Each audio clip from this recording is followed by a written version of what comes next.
Olá a todos vocês, vamos continuar a conversar aqui sobre a Lei 8.212, fazendo algumas incursões aí na Constituição Federal. Então vamos, conversar aqui sobre o artigo 1º da Lei Orgânica da Seguridade Social. Nós temos aqui o conceito de seguridade e os princípios constitucionais. Nós já vimos isso lá na Constituição Federal, no artigo 9.4, não é verdade? Mas vocês vão reparar aí que no artigo 1º, a linha F, diversidade da base de financiamento, houve alteração nesse princípio, tendo em vista a mudança que foi trazida aí pela Emenda Constitucional número 103, não é? E essa linha G, ela também foi alterada no sentido de falar em a administração, a gestão é quadripartite. Vamos dar uma olhada aqui. Olha aí o artigo 9.4 da Constituição.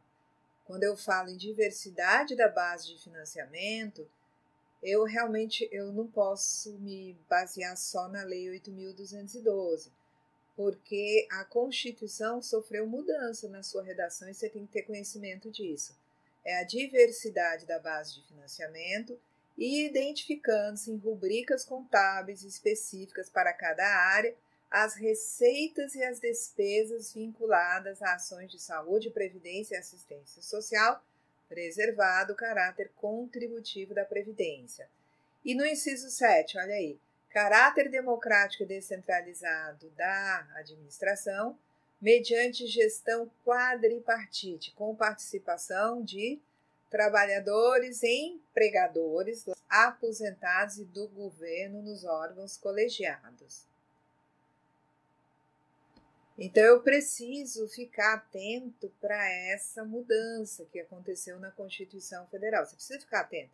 Não adianta você olhar só a Lei 8.212, porque pode ser cobrado numa prova o texto que agora está lá na Constituição desde 2019, Aqui também, tá?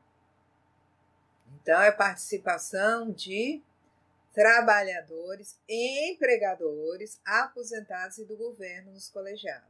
São 4 segmentos representados no colegiado de que trata esse dispositivo. Então, a Lei 8.212, quando eu comparo com o regulamento, em alguns momentos eu vou ter que fazer isso, tá? Eu vou descobrir o seguinte, que o regulamento também não teve atualização nenhuma aí nesse inciso 6 aí do lado direito, estão vendo? Só fala em diversidade da base de financiamento. Por outro lado, aí no inciso 7º, temos o caráter democrático e descentralizado da administração, mediante gestão quadripartite com participação dos trabalhadores, dos empregadores, dos aposentados e do governo nos órgãos colegiados. A Lei 8.212 de 91, nos seus artigos 2º, 3º e 4º, fala das áreas componentes da Seguridade Social.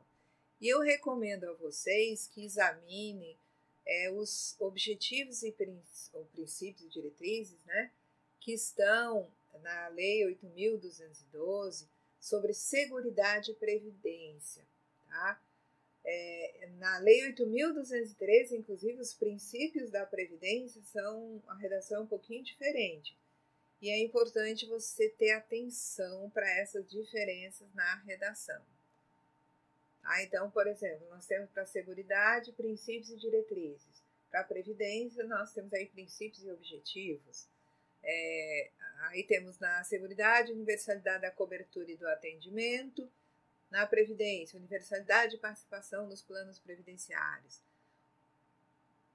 A linha B aí do artigo 1º, uniformidade e equivalência dos benefícios e serviços às populações urbanas e rurais, a mesma coisa aí no artigo 4º quanto à Previdência. Já na linha C, nós temos na Seguridade seletividade e distributividade na prestação dos benefícios e serviços. E no caso, né, do item 3, né, do inciso 3, nós temos no artigo 4º sobre a Previdência, seletividade e distributividade na prestação dos benefícios. No curso completo a gente conversa mais sobre isso, mas aqui eu chamo a atenção de vocês para olharem essa tabelinha com a comparação dos princípios e diretrizes ou objetivos, enfim, da Seguridade e da Previdência Social. Vocês precisam atentar para as diferenças entre os princípios de uma e de outra. Então, as ações nas áreas de saúde, previdência social e assistência serão organizadas em Sistema Nacional de Seguridade Social, nós já vimos. O artigo 6º e 7º da Lei 8.212 tratava do Conselho Nacional de Seguridade Social, foram revogados. O artigo 8º determina que as propostas orçamentárias anuais ou plurianuais da Seguridade serão elaboradas por comissão integrada por 3 representantes, um da saúde, um da previdência e um da assistência social. Cada uma dessas áreas vai ser objeto de lei específica que regulamenta sua organização e funcionamento. Então, eu tenho para a saúde a Lei 8.080, de 90, e a Lei 8.142, também de 90. Previdência Social também, tem a Lei Orgânica da Previdência, a Lei 8.213, de 91. A Assistência Social tem a Lei Orgânica da Assistência, que é a Lei 8.742, de 93. Voltando para o artigo 195, né, nós temos essa redação já bem completa sobre, né, as contribuições sociais aí do empregador, empresa e entidade equiparada, do trabalhador e dos demais segurados, sobre a receita do concurso de prognóstico, do importador de bens ou serviços do exterior ou quem a lei equiparar, e sobre bens e serviços nos termos de lei complementar. A Lei 8.212, ela traz aí disposições sobre, né, o financiamento da Seguridade Social. Então, aqui, a Seguridade Social será financiada por toda a sociedade, de forma direta e indireta, nos termos do artigo 95 da Constituição e desta lei, mediante recursos provenientes da União, dos Estados, do Distrito Federal, dos municípios e de contribuições sociais. O artigo 11. No âmbito federal, o orçamento da Seguridade Social é composto das seguintes receitas: receitas da União, receitas das contribuições sociais, receitas de outras fontes. Quando o parágrafo único determina quais são as contribuições sociais, nós temos das empresas incidentes sobre a remuneração paga ou creditada aos segurados a seu serviço, dos empregadores domésticos, dos trabalhadores, incidentes sobre seu salário de contribuição,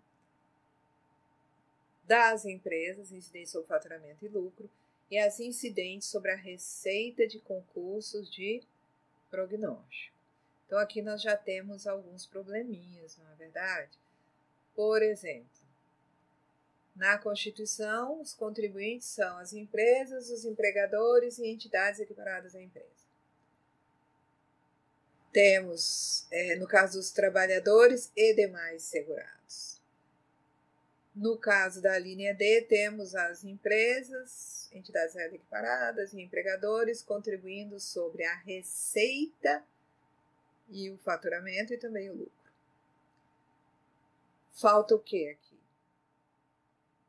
Aqui, né, a gente está vendo que falta a contribuição do importador, lá no quadro anterior, e a contribuição social sobre o valor de bens e serviços.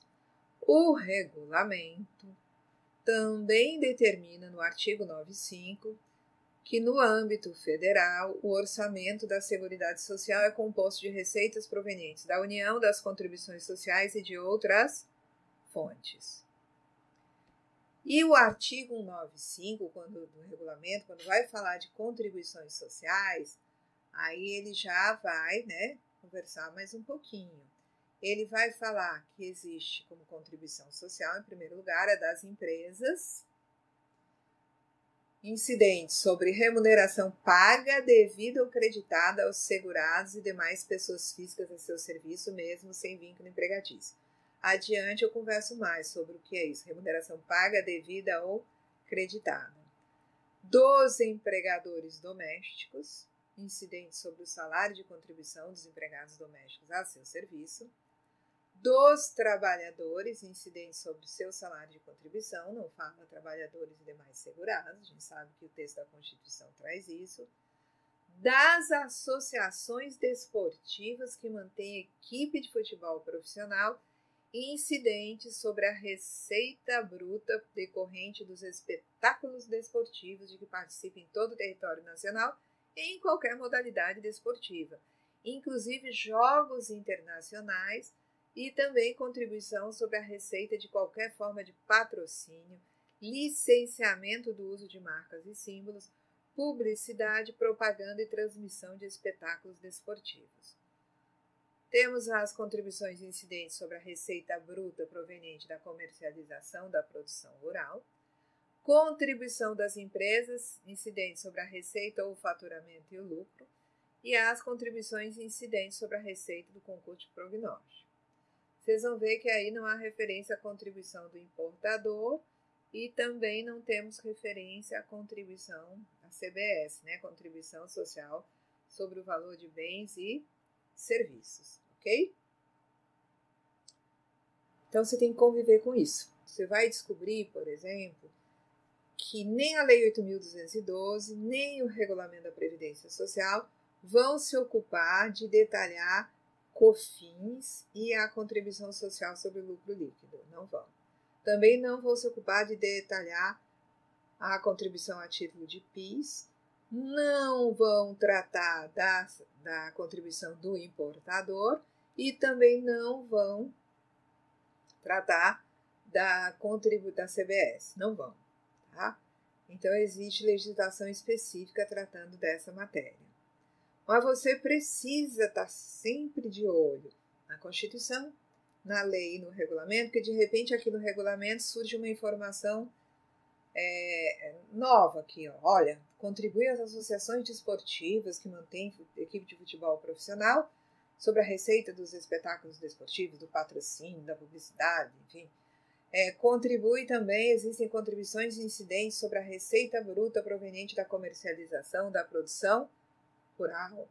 Ah, mas eu já sabia disso, porque lá no artigo 95 já fala do produtor rural, né, que é o segurado especial, contribuindo sobre o resultado da comercialização da produção rural. É verdade, mas aqui não é só o segurado especial. Outros produtores rurais contribuem sobre a comercialização da produção rural. Produtores, pessoas físicas, empregadores rurais, produtores rurais, pessoas jurídicas, agroindústrias, então vai ampliando, né? Vai detalhando e trazendo outras nuances. Inclusive porque o regulamento, ele traz disposições que nem estão na Lei 8.212, algumas vêm da Lei 8.870, como é o caso da contribuição do produtor rural sobre a receita bruta da comercialização da produção rural. Então, a gente acaba tendo que trabalhar com essas, né, com os três: Constituição, Lei 8.212, Regulamento. Em alguns momentos vai ter que recorrer a instruções normativas da Receita Federal também.